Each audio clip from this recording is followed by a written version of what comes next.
Cette rencontre revêt d'une double importance. D'abord, elle permet de renforcer les capacités de nos experts nationaux dans le domaine des changements climatiques et particulièrement dans la préparation donc des contributions nationales déterminées.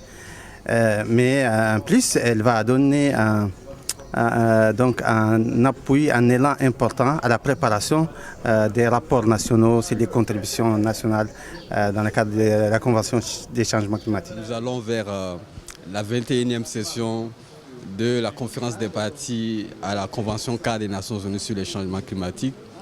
Et au sorti de la conférence de Lima en 2014, les pays ont convenu donc d'arracher un accord à Paris. Et pour ce faire, les pays devraient communiquer les contributions pourvues déterminées au niveau national qui expriment les engagements que chaque pays devrait prendre. Il était donc important d'appuyer les pays africains qui en avaient besoin sur la préparation donc, de ces CPDN. C'est dans ce sens que l'Institut de la francophonie pour le développement durable, qui accompagne à chaque conférence des parties les pays francophones dans les négociations internationales sur le climat. Donc nous avons estimé qu'il était important d'apporter une contribution technique en organisant d'abord à Genève à la session intermédiaire des négociations sur le climat, en organisant donc là-bas un atelier sur le support méthodologique pour l'élaboration des CPDN. Et c'est donc à l'issue de cet atelier que les délégués des pays ont exprimé le besoin que les pays se concèdent dans le cadre d'ateliers régionaux afin de partager non seulement leur expérience sur la préparation de ces CPDN et de discuter des perspectives vers Paris. Il s'agit de quelque chose de nouveau que personne ne maîtrise parfaitement. Par exemple, l'année dernière, la discussion a été est-ce que ce processus d'élaboration devrait tenir compte d'une composante adaptation. Nous avons eu la conférence de Lima qui a donné des clarifications. Aujourd'hui, on sait que ce processus devrait également tenir compte de l'adaptation en plus de la composante atténuation. Donc, je dirais que c'est un défi que les pays africains, les pays de la sous-région, de l'Afrique de l'Ouest, sont en train de relever. Les pays, en avançant vers Paris, effectivement, sont animés de cet objectif.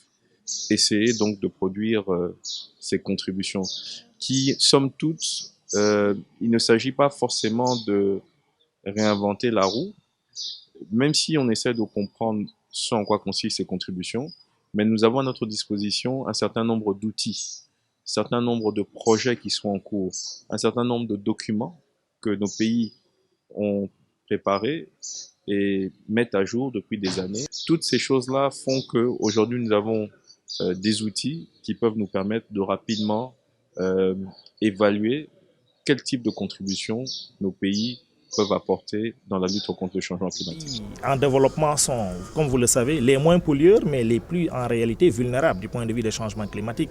Et donc il faut qu'il y ait un volet adaptation en réalité, pour voir comment prendre en charge des questions telles que l'érosion côtière, la dégradation des terres, la dégradation de la biodiversité marine et côtière.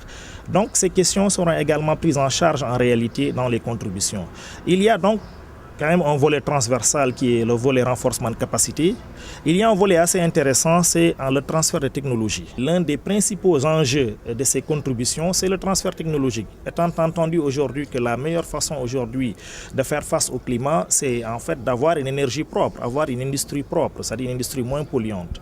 Alors ça ne signifie pas qu'il faut arrêter de se développer, ça signifie qu'il faut disposer d'une technologie qui permette de produire de l'énergie propre, de l'énergie moins polluante. Il faudrait que les pays en développement, en particulier le Sénégal, puissent disposer de la technologie nécessaire pour pouvoir faire face à ces questions. On accompagne les pays depuis quelques années dans ce sens-là.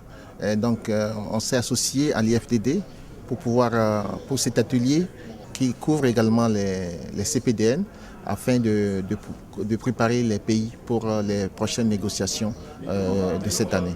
Donc tout ce que nous pouvons faire, c'est de les accompagner D'ailleurs, c'est une organisation des États membres.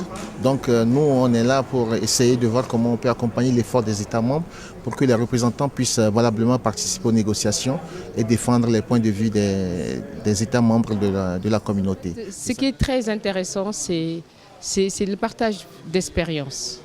Hein, c'est apprendre comment la Côte d'Ivoire est en train de travailler, quels sont les problèmes auxquels est confrontée la Côte d'Ivoire. Donc c'est vraiment discuter ensemble. Vous avez fait face à un problème, moi aussi j'ai fait face à un problème. On en discute ensemble, on essaie de voir, avec bien sûr les experts qui sont là, internationaux, comment solutionner. Il faudrait que les contributions aient l'assentiment du politique. Et il ne faudrait pas donc rester sur l'aspect technique, parce que la mise en œuvre dépend du politique, puisque nous sommes tous engagés dans un même processus et nous courons tous vers un objectif de pouvoir donner nos contributions dans les délais requis, c'est-à-dire avant octobre 2015. Alors on peut dire que nous avons une certaine avancée, parce que déjà à notre niveau, nous avons déjà commencé tout ce qui est consultation, tout ce qui est information et sensibilisation pour impliquer effectivement tous les secteurs, toutes les parties prenantes. Et ensuite, nous avons aussi une certaine avancée parce que nous avons eu déjà le financement disponible et nous avons aussi l'appui technique disponible aussi pour prendre en compte toutes les questions, atténuation, adaptation et même les polluants à courte durée de vie.